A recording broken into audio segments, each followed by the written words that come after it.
forgive me on saying your last name. Mattatal. Mattatal. Okay, okay. Mattatal. And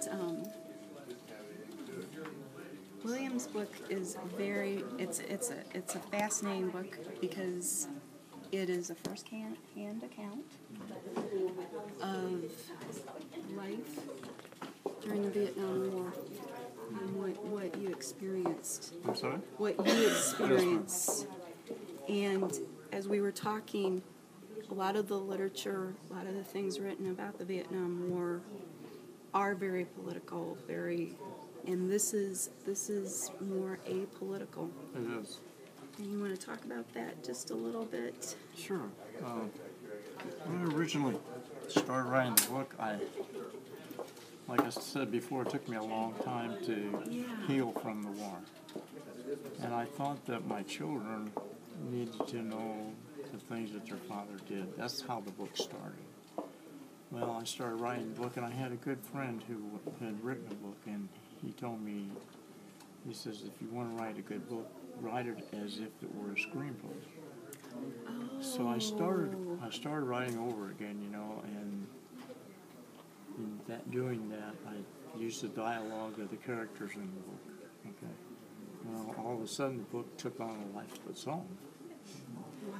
And moved forward on its own, and that's how it turned into a book. And I thought a lot about the things here, and we live in a day now where all the soldiers are professional soldiers. They're all volunteer soldiers. I come from a day when we were drafted. Yeah. And basically what happened is they took us kicking and screaming in many cases. And there's a story in the book where when I was the first day that I was inducted into the draft center, they gave us a physical, they gave us tests, they gave us, and we're all done now. They took us into a large room. There were 800 of us in this room, and there were white stripes painted along the floor. And they had us line up behind the white stripes. How you doing? Excuse me. The next thing happened, 30 MPs entered the room and placed themselves at different places around the perimeter of the room with M16s. The captain came into the room, and upon his arrival, the MPs locked and loaded M16s, literally. And the captain said, I'm going to read the oath that's going to induct you into the Army now. And when I'm finished, you'll take a step forward. He says, if anyone doesn't cross the line, you'll go to jail for 5 years. And that was considered treason. If you didn't go, because we were drafted. And he says, if anybody causes a problem, we'll shoot you. So, up until now, and you need to read the book about it, but up until now I had done just almost everything you could imagine not to go. I mean, everything you can possibly imagine with the exception of going to Canada. But on the morning that I had to go, my grandfather took me up to Belleville to the recruiter station, or to the draft board. And he told me, he says, you know, he says, in order to live in this country, you sometimes have to pay a price. And sometimes that price might be your life. He says you need to be willing to that because you enjoy the things of the country. You need to be, you know. So while I was going over to St. Louis to the Mark Building, I thought about that. And when I'm lined up behind this line with this guy talking, I thought about the same thing. So I made a decision in that few seconds after the captain had spoken. He said, I'm going to give you a minute to think about this. And then I'm going to read the oath, and when I start reading the oath, you have to step across the line. That inducted you into the United States Army. So I'm standing there for that minute. It's going in my mind, you know, all the things I've done to not go. Exactly. So I said, well, you got to go. So I made a decision at that moment that I would do the very best I could. And that made all the difference in the world as far as I'm concerned. Wow. opportunities opened up, not to tell you too much about it, that I had in Vietnam. The way I got to Vietnam was because of the attitude I had. And what happened to me while I was in Vietnam is because of that attitude. I was actually taken to Vietnam by the sergeant major, who was a brigade sergeant major in my training, my AIT training. And I didn't know that for 3 or 4 months, and one day he called me in his office, and then I found out. Wow. How long were you over there? How long was I there? 13 months, 14 days. I have credit for 2 tours of Vietnam because one tour is 12 months, but I decided to extend for 6 weeks, and that gave me 151 days when I came home, and that let me out of active service a few months earlier. So because I spent that extra 6 weeks, I have 2 tours. Kind of changed the formatting. Wow. It was in my mind, it was a wonderful journey. It was a wonderful experience. Things happened, but things happened that made me grow up. You know, I lost very close friends at one point in time. I lost them all in one day, one time, and they were coming explicitly to see me. And, yeah, you can. I believe. It's just that's the worst part of the whole book. It's not that, you know. It was on the 12th of May. Lieutenant Colonel and I were very close friends, and he got shot down along with a 2-star general who knew my grandfather, and another 1-star general. I didn't know him, but I knew everybody else on that helicopter except him. And he's the guy that took the place of the colonel that I used to drive the Jeep. Oh my gosh. Wow.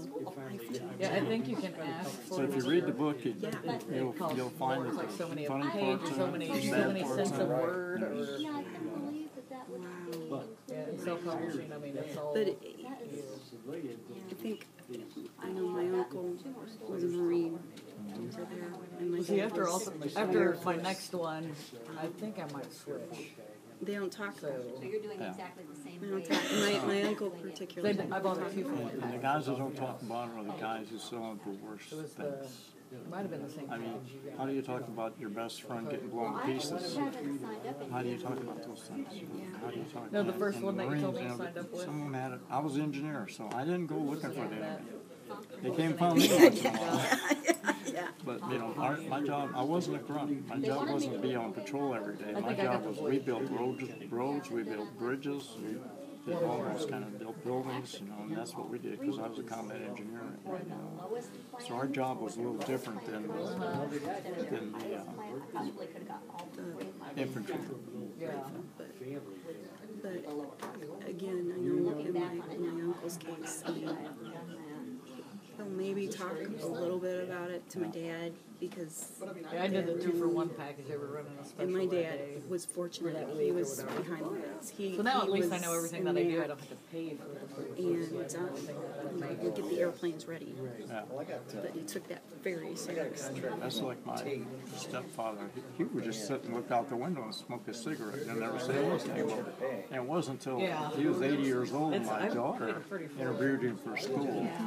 Then he opened This up one, a little bit. That's good. That's a good thing. this one, And he was kind of have to see the pictures. on Normandy Beach on day 3. Oh my gosh. So you just never know. Yeah, you don't. And he doesn't talk about it, but he's got a silver star. So he did something. He's an extra special guy.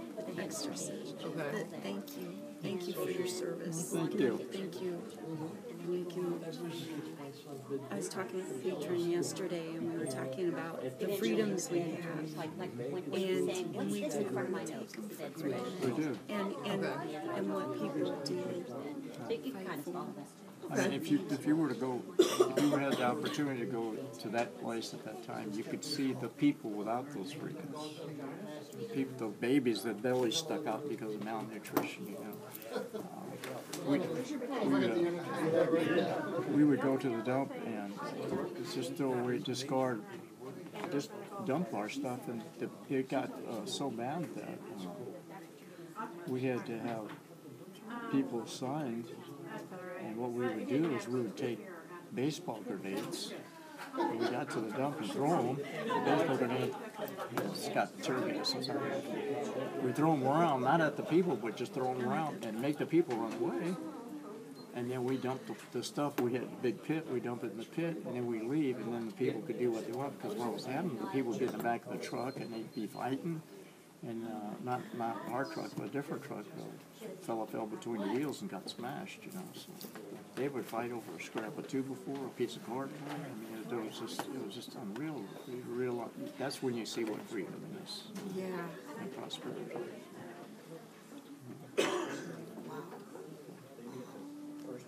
Amazing. Amazing. Thank you for doing this. Thank you. Thank you.